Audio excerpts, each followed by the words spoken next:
In our southern counties, just a couple degrees warmer, so we'll be right in the middle, most likely close to 60 here in town.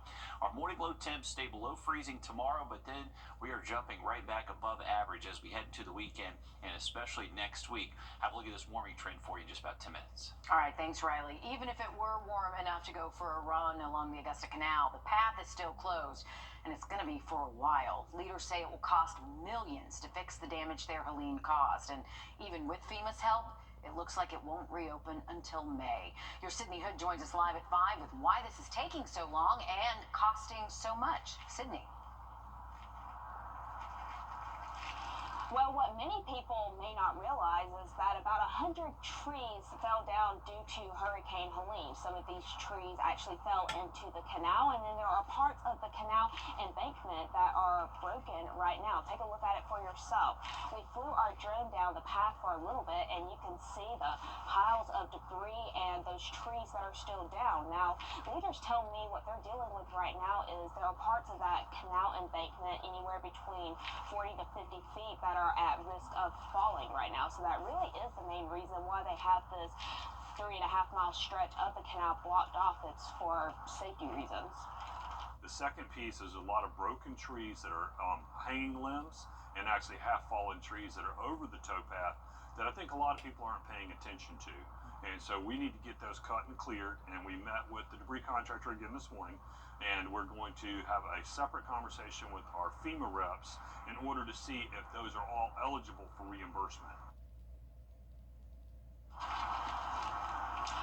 Director Biden says their next step is they'll actually have to drain the canal to get these trees out, and he says total cost-wise for all of this fixing the canal could be up to $10 million. But the other message he wants to get out to folks is if you come across and you see this fence right here, you see the sign that says the towpath is closed, he wants you to follow these signs because, again, like he says, the reason that they have this stretch closed off is for your own safety.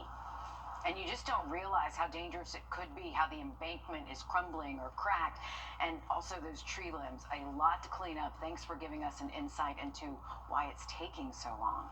The North Augusta Greenway, by the way, getting closer to being fully restored.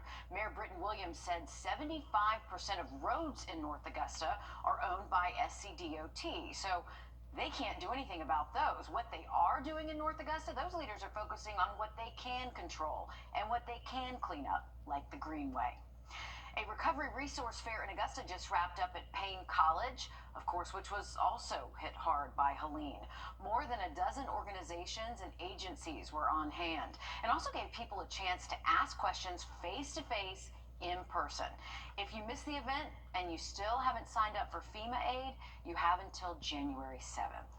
I cannot stress enough just how crucial it is to register with FEMA before that January the 7th deadline.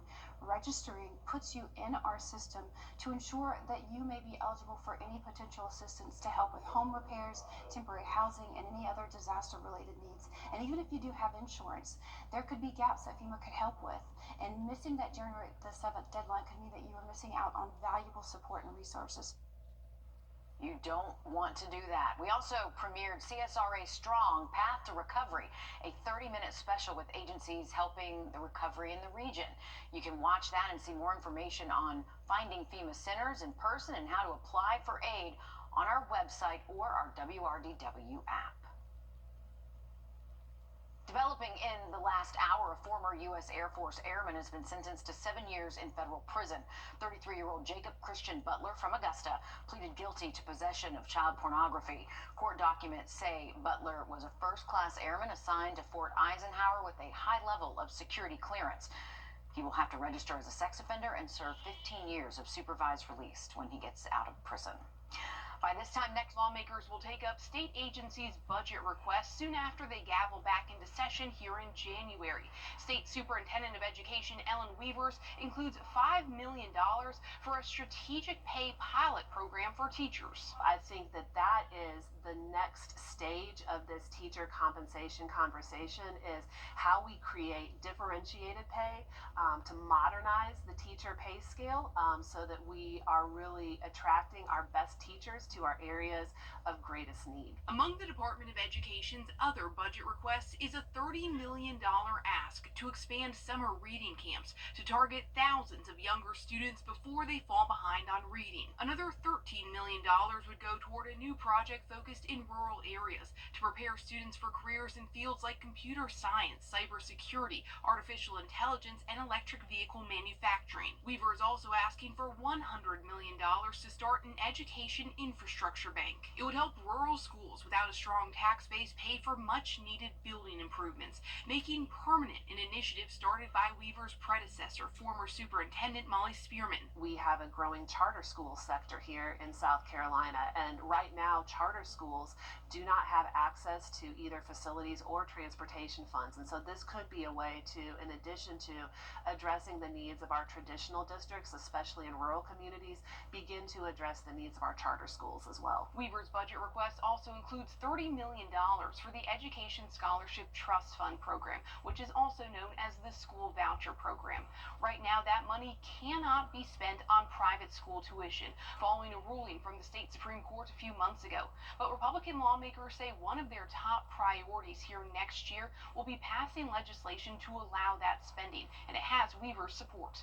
Reporting from the State House, I'm Mary Green. Meanwhile, on the teacher pay front, Governor Henry McMaster has repeatedly said he wants the statewide minimum up to $50,000 by 2026. We asked the governor's office if McMaster plans to match Weaver's goal to get that target a year early. They said the governor will make his announcement about teacher pay when he unveils his executive budget in January, and of course we will be watching. Christmas Day is 13 days away, and Santa is already making the rounds in North Augusta. The Public Safety Fire Division is providing the community its third annual Santa Run. This evening around 6 o'clock, Santa will be riding one of the fire engines and visiting the Walnut Lane neighborhood. The Santa Run is set to continue until Saturday, December 21st.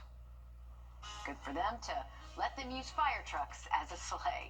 The Whale Week celebration is happening in Tybee Island. How they are raising awareness for the Georgia official marine mammal in just a moment. Riley? It's going to be a cold night. Protect your pets. We are dropping below freezing tonight to early tomorrow morning, but that's really the only night below freezing over the next 7. Have a look at our warming trend just after the break. Prominent connection.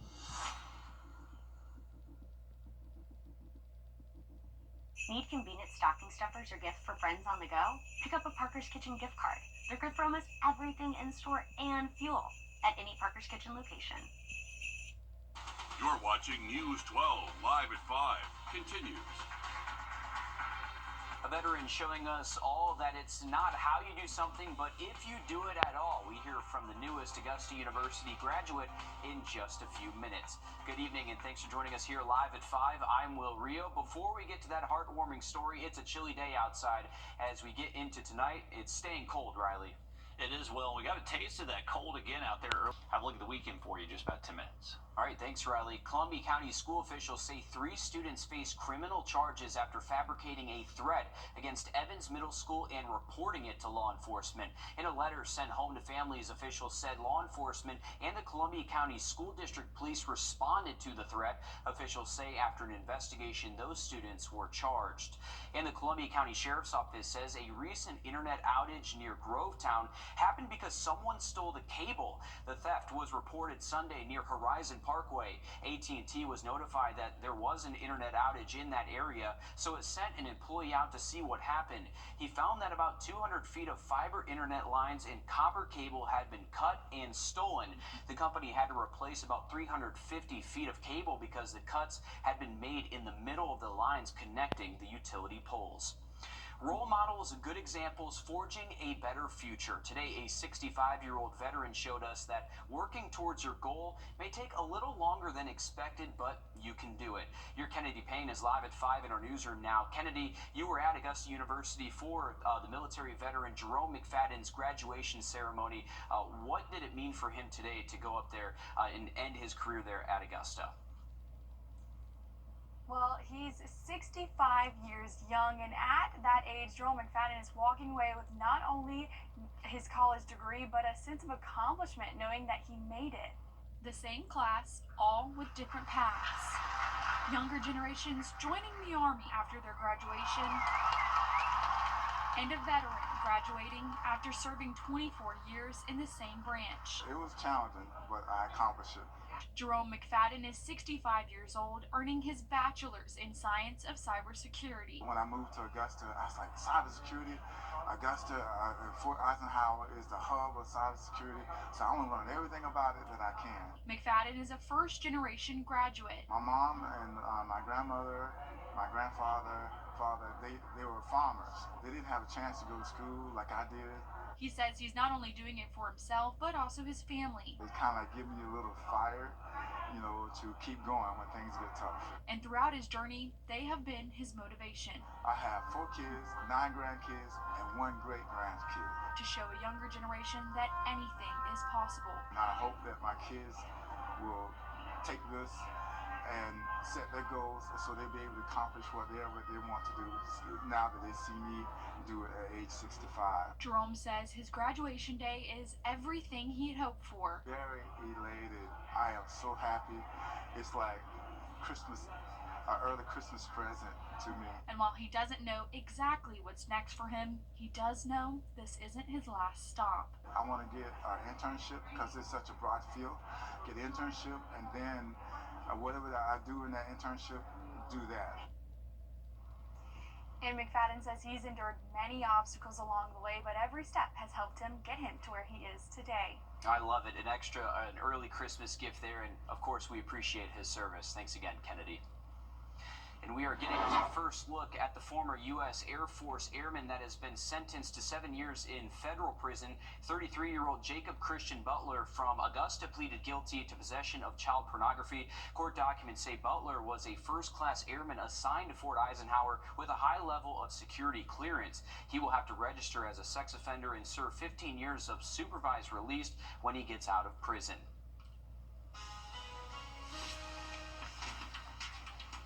Thursday, that's when our next better front does arrive to the region. Sounds good. Thanks, Riley. Tonight, tempers are now flaring over Georgia's new school voucher program. Republican lawmakers once pushing for the funds, now pushing back against it. Your Abby Casaurus talks with critics of the program. The schools on the list remain in flux. The governor's office of student achievement had until December 1st to release the list. As reported, they met that deadline, but then pulled the list several times since, first citing outliers in the data. Now they're pushing all the questions off to the governor's office. It is government run amok when you have a state agency that is not following the directives of the enabling legislation. Jeff Hubbard, a former teacher, opposed the program from the start. The Promise Scholarship Act passed with no votes to spare. The Associated Press is reporting that some of the state's Republican leaders are frustrated.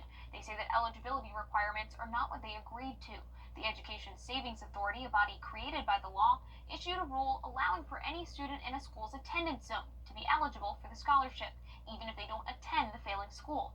For example, if a middle school is on the list, elementary and high school students who live in that zone can also apply. This includes hundreds of thousands of students.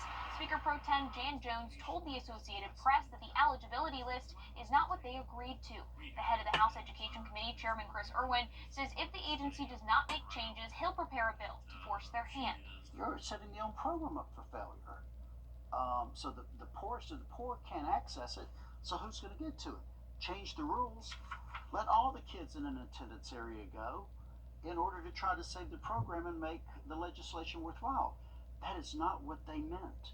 That is not what they passed. Hubbard printed state maps that detail the most recent iteration of the lowest performing schools and then the private schools in the state. But when you have this, it is more than just an educational story, it's an economic story. And so when you look at the private schools versus the lowest 25% of public schools, we literally have 200 plus miles of Georgia where people don't even have a private school they could go to.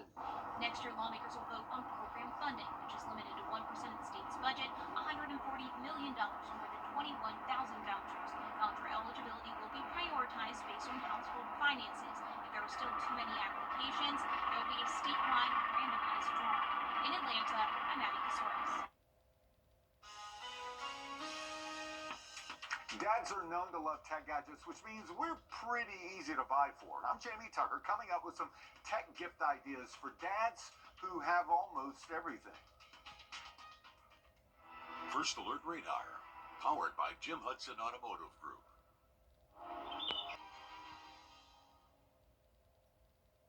If you have a dad or a grandfather on your shopping list this year, he may not give you any clues as to what he wants as a holiday gift, but that shouldn't stop you from finding something he'll love.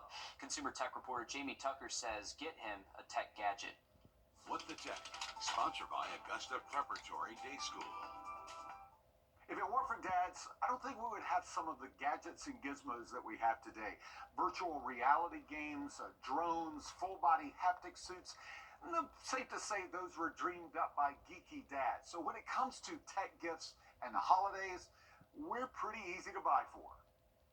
For a big surprise, the LG Stand By Me is a 27-inch touchscreen TV in a suitcase.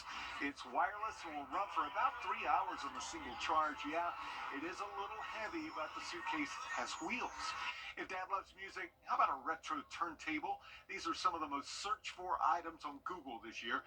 This one is from the House of Marley. Beautiful bamboo wood that's as much a statement piece as a piece of audio equipment.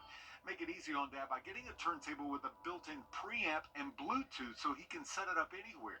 While you're at it, pick up some records from his favorite bands. You can find them now just about anywhere. Also, check out local record shops for vintage versions that he may have had growing up. If he grills, a temperature probe makes a great gift. The Meter Pro connects with an app on his smartphone. You just tell the app what you're cooking and it recommends a temperature. Insert the probe into the meat and then start cooking. He'll get notification updates for how much longer it needs, and it'll tell him when to take it off the grill. Dads who use their smartphone as a video camera will love the DJI Osmo Mobile. It's a gimbal that keeps the phone steady to get smooth video, even walking.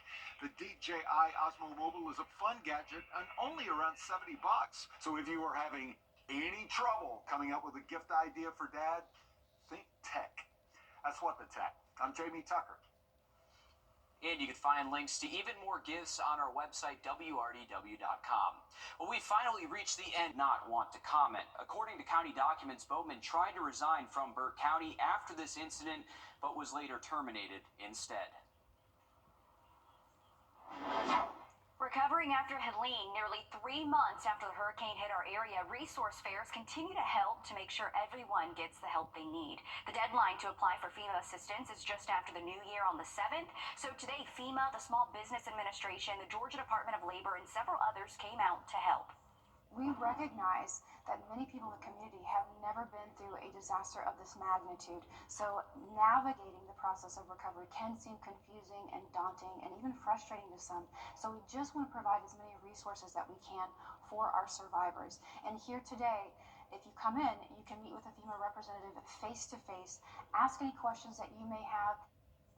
If you need help applying for FEMA assistance, you can find resources on our website, wrdw.com. And at the city level, crews continue to clear away tons of debris from the Augusta Canal. The towpath is still closed to the frustration of many, but that just goes to show how much damage the storm really caused. That's where your Sydney Hood joins us live. Sydney, you spoke with officials on what kind of timeline we can expect for the canal cleanup. Well, it could be May at the earliest before these gates are moved, blocking the stretch of the canal. Now, leaders say that there were about 100 trees that fell down due to the hurricane. Some of these trees actually landed in the canal, and they also say there are parts of the canal embankment that are cracked and seriously damaged, which is another reason why they have these gates up. It's for your own safety. A place for peace. I always literally call it one of Augusta's little gems. And beauty. It's one of the most scenic places in Augusta to me is on the river here. But like a lot of areas, pretty wild, honestly. The canal took a rough beating from Hurricane Helene. For me, it was no problem. It's like basically the same scene. There are less trees down there now, but it's not a big deal. and that's why this stretch of the canal is closed. And we're going to be rolling heavy machinery in January up and down the entire 4.5-mile stretch. That's phase one. The next phase, they'll have to drain the canal. We don't want to do it. We recognize that's the heavy watering season, and everybody's getting ready for the tournament, and everybody's obviously got to have grass in their yards where they used to have trees. So we know there's going to be a high water demand, but we've got to do it in order to restore the embankment and the bank soil in the canal. Director Vine says altogether it could cost up to $10 million, but that's what it takes to restore the canal back to its original purpose. Well, you know, I enjoy walking that way. I'll be glad when they have it open again, but no, it's not causing me any stress. Still very, very beautiful. Probably will be for another 500 years.